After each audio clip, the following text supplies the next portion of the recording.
Warga Malam, kali ini kita akan mengupas kasus KDRT yang dialami oleh seorang istri yang sedang hamil 4 bulan. Apakah sang suami telah ditangkap? Kita kupas sama-sama aja yuk di Waktu Indonesia Malam. Melek terus. Masih di Waktu Indonesia Malam. Melek terus. Tahan ya. Tahan dong.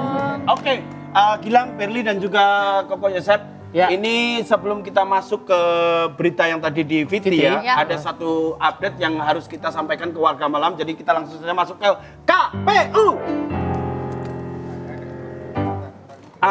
Yusril salah. Yusril salah. Belum. Yusril salah. Saya udah baca padahal. Tapi Yusril kayak ini aku kehalangan ini. Yusril salah. Alasan aja. Jadi kita ulang lagi ya. Waktu Indonesia. Kita ulang dari awal ya.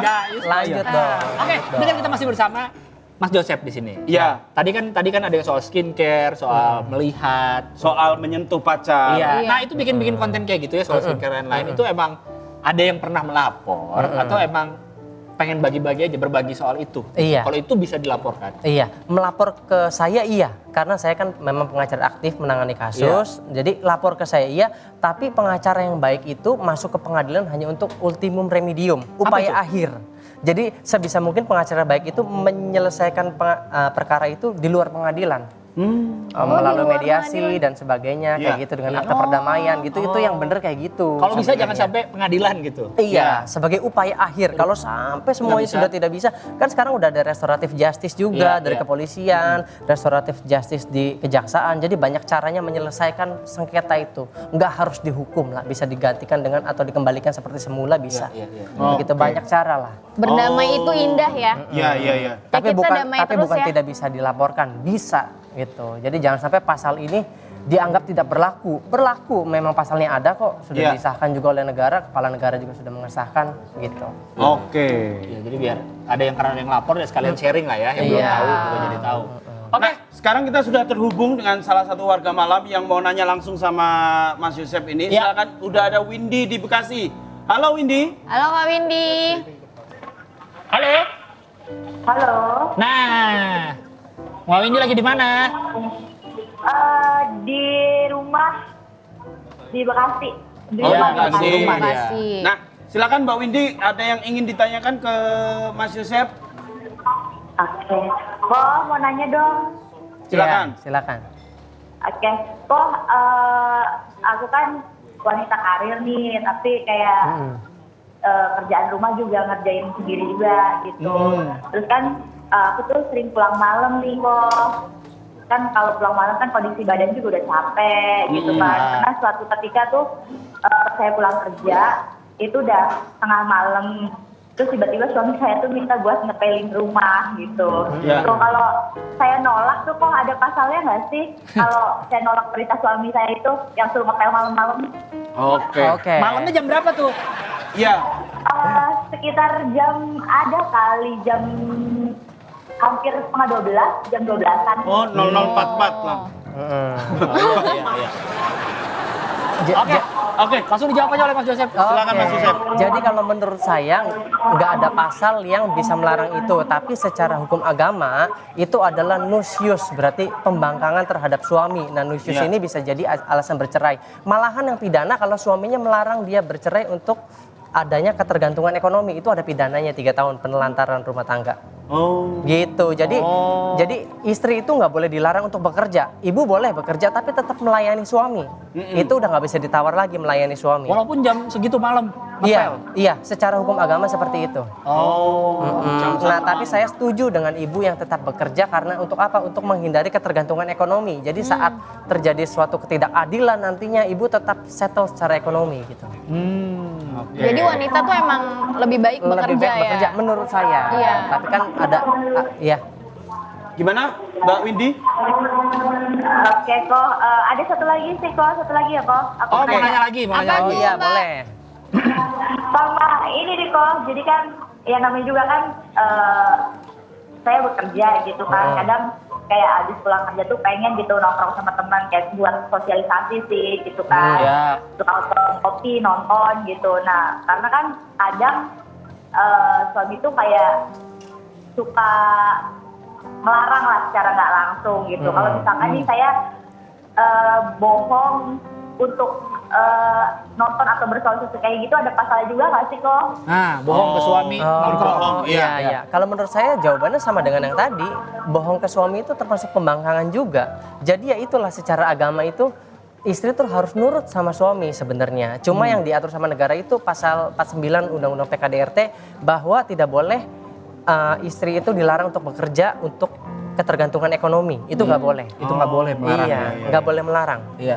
Pasal 49 Undang-Undang PKDRT. Iya. Oke. Berarti kalau yang tadi secara hukum negara nggak ada ya. Kalau yang dia bohong ke suami itu nggak ada. Ya nggak tapi diatur. itu bisa untuk jadi alasan perceraian. Bisa itu ya? Bisa.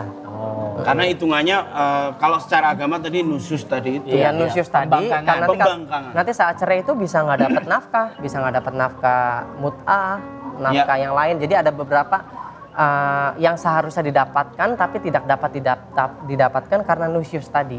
Karena pembangkangan Karena tadi. pembangkangan tadi bisa dibuka di pengadilan, nggak sembarangan ngomong kamu bangkang kayak gitu nggak bisa. Kamu nusyus nggak bisa, harus dengan pembuktian di pengadilan. Oke. Itu Mbak Windy, terima kasih. Makasih Mbak Windy. Semoga jawabannya cukup membantu ya. Iya. Oke, terima kasih. Oke, terima kasih sama-sama. Sehat selalu ya. Saatnya Yusril. Saatnya ini dia. Ini dia Yusril, tunggu. Ini dia yang dari tadi Berli bisikin ke saya ya. Saat ini kita sedang berada di segmen KPU. Cakep. Nah, ini dia. Kita perlu update. Kita perlu update dan bukan waktu Indonesia Malam kalau kita tidak menyajikan berita-berita terupdate lah. Iya. Ini yang baru saja terjadi ya. Ada kecelakaan Kereta api dan truk trailer di Semarang. Ini ada artikelnya. Wow. KA Berantas Jakarta Blitar tabrak truk hingga terbakar di perlintasan Madukoro, Iya. Semarang. Dan untuk lebih jelasnya nih ada video ya, warga Malam yang ngirim video kejadiannya. Silakan Boleh? VT-nya.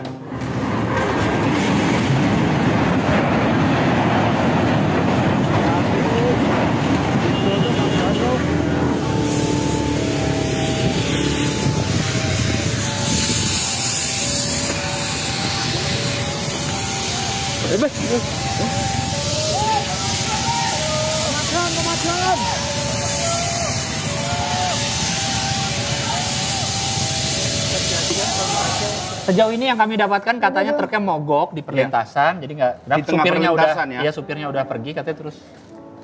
Sopir dan kernet truk itu sudah pergi. Iya. Kereta pasti udah nggak sempat ngerem. Kereta iya betul.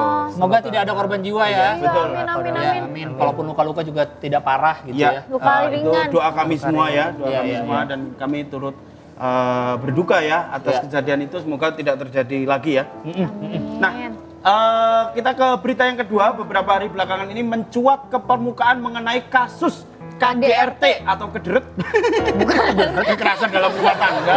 Di dalam rumah tangga katanya dilakukan oleh suami kepada istrinya, tapi istrinya Yang tuh lagi sedang hamil hamil. 4 bulan. Di Nah, ini Kejadian di Serpong, Tangerang Selatan. Tangerang Selatan. Iya. Ya. Ini liputannya ada ya?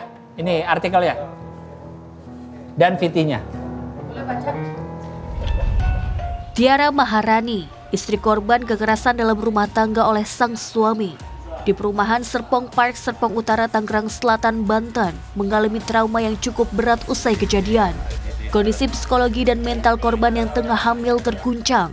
Bahkan untuk bertemu orang lain, korban merasa Bukan mental takut. lagi, fisiknya ini, Hingga Bang. pihak keluarga merasa perlu menyembunyikan korban untuk sementara waktu. Selain trauma mendalam, korban juga menderita luka berat terutama bagian punggung, kepala, dan wajah. Kalau kondisi korban saat ini sih sedang mendalami pemulihan trauma yang cukup berat ya untuk KDRT yang sekarang. Mungkin dia baru pertama kali mengalaminya, jadi tidak terlalu banyak berbicara terhadap orang. Terus Untuk lukanya gimana, Bang? untuk lukanya sih kita lagi tahap proses pengobatan.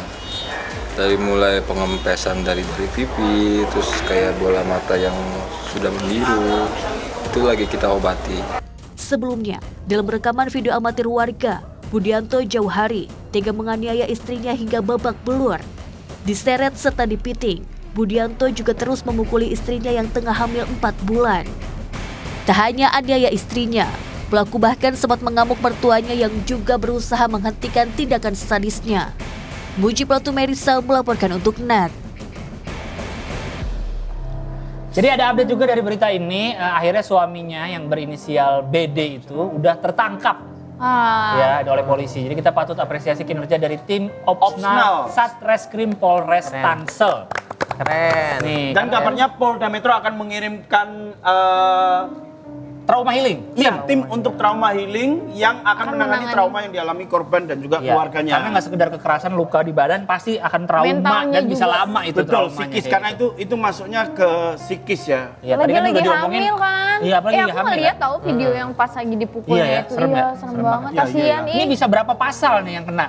Kira-kira? Semuanya kan? Subsidiar sih, bukan semuanya. Jadi, Jadi apa aja? ada di pasal 44 Undang-Undang PKDRT, Ya. kalau lukanya ringan, Enggak, itu berat kok. berat ya. Bukan maksudnya kayak KDRT biasa itu 5 tahun. Ya. Luka berat 10 tahun. Oke. Sampai meninggal 15 tahun.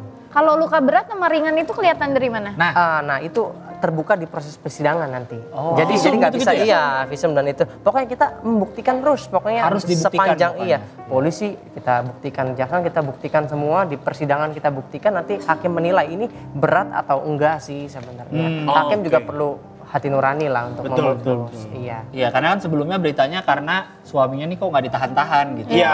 Akhirnya tadi kan baru ada berita udah ditangkap. Sudah ditangkap ya. Pasti ditangkap dong. Iya, kayak harus gitu. ditahan Iya, kayak gitu ya. Di atas 5 tahun berhak untuk ditangkap.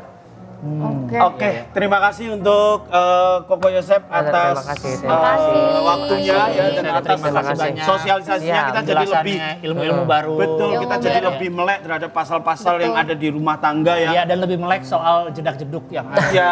Dan lebih melek aku untuk Lebih melek apa? lebih takut Takut buat apa tuh? enggak masa mempersiapkan kalau mau nikah itu harus dipersiapkan. Oh iya, jelas. Yang kayak gini-gini, tapi semoga apa yang dilakukan oleh Mas Yosep ini juga diterima dengan masyarakat dengan baik ya, sehingga awareness masyarakat terhadap pasal-pasal ini juga semakin luas gitu. Iya, Di betul. follow di mana Koko Joseph? Koko Joseph Irianto. Buat tahu pasal-pasal tadi. Iya, Iya. buat tahu pasal-pasal tadi dan Ilmu-ilmu juga hukum. buat tahu lagu apa yang kira-kira dipakai untuk jedak-jeduk.